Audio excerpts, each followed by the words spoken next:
With SDS and MS Society, we're trying to make clubs more inclusive and to introduce people with a disability to paddle sport within clubs. So we're working with, in this case, Fife Kayak, but we're also working with Aberdeen Kayak Club and 4th Canoe Club in Edinburgh, so that clubs get used to it, people get a decent introduction to paddle sport, and realising that actually this isn't that difficult, that a little bit of imagination and coaches using their already ability to coach just to come up with ideas to do things.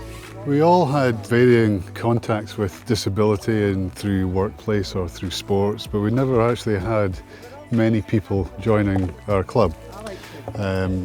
So we had good intentions, but not really an awful lot of experience. So it's been a learning opportunity for us to see what is actually required, and the answer is, in most cases, not very much. The biggest worry, I think, was physical handling, actually manoeuvring people into and out of boats and making sure that they were safe once they were in the boats and on the water.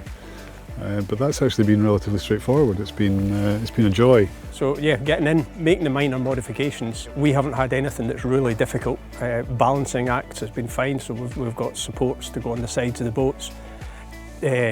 Changing the paddles to make sure they fit everybody. And we've got a mix of boats, and we can put in doubles, so in canoes or in kayaks. So nothing's really been that difficult. We haven't found anything we haven't got over. My name's Lara. I was a para-swimmer for the best part of 10 to 12 years. I swam in the S9 category, so I'm an arm amputee.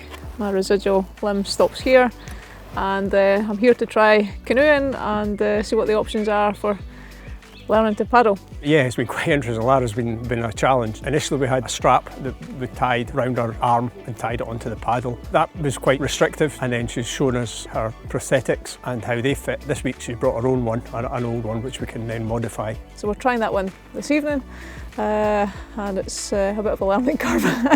My name is Carter Taylor. I am canoeing at Lothian Meadows. So with autism, we've really got to think about our coaching techniques. So it's not about telling people and letting them get on with it, it's more about showing them and working through slowly. It can be a challenge, but we can get through it. I was absolutely terrified about starting kayaking and getting on the water because of my balance. That's one of the biggest problems I have with my MS. I thought it was going to be a nightmare. I thought I was going to cope over within 5 seconds. But I haven't yet.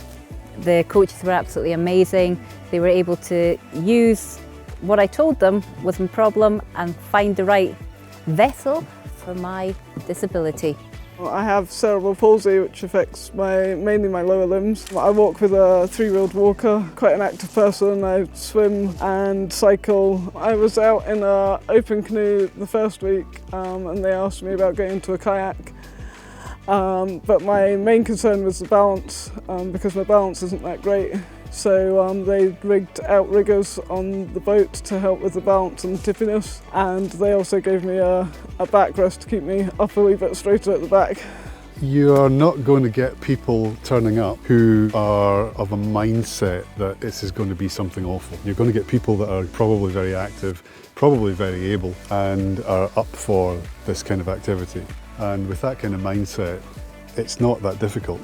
It's not that difficult to accommodate them in regular paddling sessions with pretty much regular paddling equipment. There are lots of ways that you can adapt canoeing for all sorts of disabilities. It's just a case of coming and trying it out, and I'm sure there's a way that everybody can join in. You find what works best for you. If you're in a canoe club and you want to give this a go, it really is not that difficult. If you want advice, speak to the SCA, speak to myself. My phone number and contact details are on our website.